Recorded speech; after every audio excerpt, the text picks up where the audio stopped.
Hey, how's it going, everyone? Just want to do a really quick video.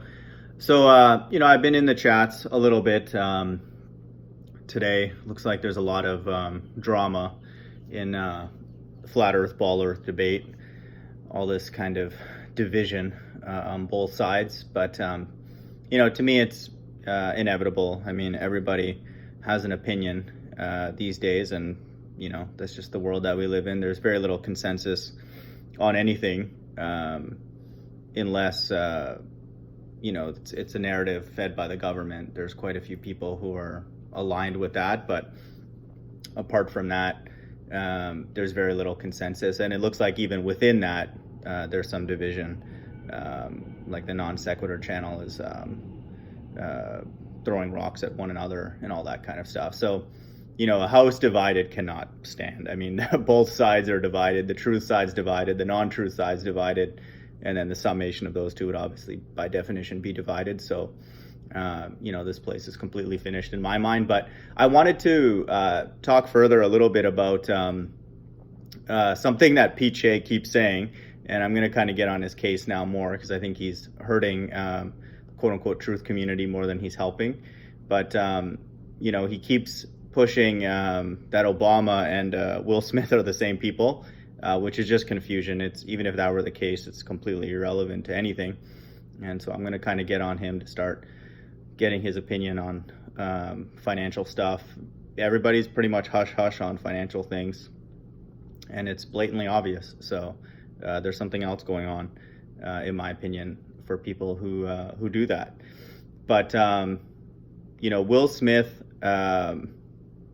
what I would guess, again, we don't know for sure, is a so-called Negro. He would be what people would label as a so-called African American, and Obama is an African. And then most people assume that those two people are the same, that African American and Negro are one-to-one, but that is not the case. And I wanted to use a source that the Hebrews use quite often, and to me is very compelling. In the Zondervan Bible Dictionary. So Zondervan is a well accepted and respected, publisher of Christian material, and one would think, would not be biased in any way. They would probably be biased towards evangelical Christianity of anything, certainly in their publications here in the U.S. But so in the Zondervan Bible Dictionary, if you look up Ham, Noah had three sons, Shem, Ham, and Japheth. And the Semitic people, the Shemitic people, are all the people that are descendants of Shem. And Ham is defined here in the Zondervan Dictionary as the youngest son of Noah, born probably about 96 years before the flood, and one of 8 persons to live through the flood. He became the progenitor of the dark races, not the Negroes, but the Egyptians, Ethiopians, Libyans, and Canaanites, found in Genesis 10, 6-20. His indecency when his father lay drunken brought a curse upon him. Ham is, like it says here, the progenitor of the Egyptians, Ethiopians, Libyans, and Canaanites. So broadly speaking, Ham would be the progenitor of the so-called Africans. And but the Zondervan Dictionary says here explicitly, and I'll put the link below for this, not the Negroes. They're not the same people. Everybody wants to just lump everybody together because no one knows anything in this day. It's becoming very, very obvious that the world is completely brain dead. But that's just the world that we live in. Thankfully, there's traces of truth in pockets on flat Earth. But Will Smith and Barack Obama are from a completely different lineage. So it just shows the kind of confusion that Pete and a lot of people are bringing to the table. I'm not saying he hasn't done anything for the truth movement, but it's becoming very, very obvious that this circus is just that. It's a circus. So I just want people to consider the fact that, now if they're not from Ham, they're either from Shem or Japheth, and there's plenty of support that the so-called Negroes are Shemitic people. They are Semitic people. Again, that does not mean that all of the Israelites are dark-skinned and will look the same. That's just not true. All these people that came from Shem, Ham, and Japheth, have gone to different parts of the world, and they've married people who are local to those areas, and there's been mixing and all that everywhere, and to this day it's happening. So one would think it would happen in a greater concentration in the olden days when there's less and less people, so there's just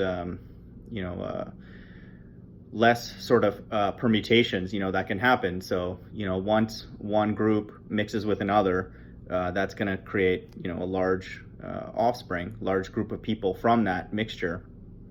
And that's what we have, in front of us. And so, that's the case, and now and certainly in the past. So, people who are from a lineage of Shem, will, like I said, look like all different people. They'll look dark skinned, they'll look light skinned, and everything in between, and they'll look Asian, all that kind of stuff. This is God's plan. He wanted this confusion, but he also wanted certain things to be clear.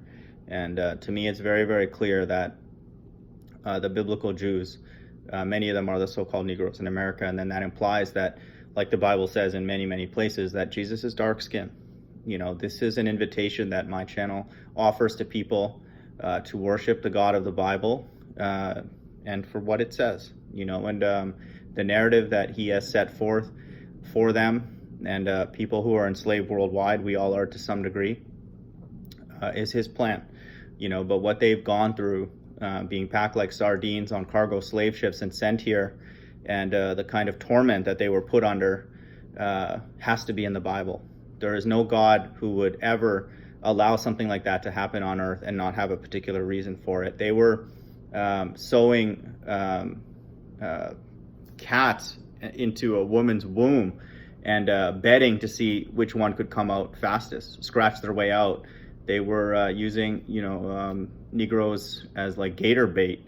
They were obviously hanging them off trees, all that stuff. It was just a horrendous form of slavery that happened to them.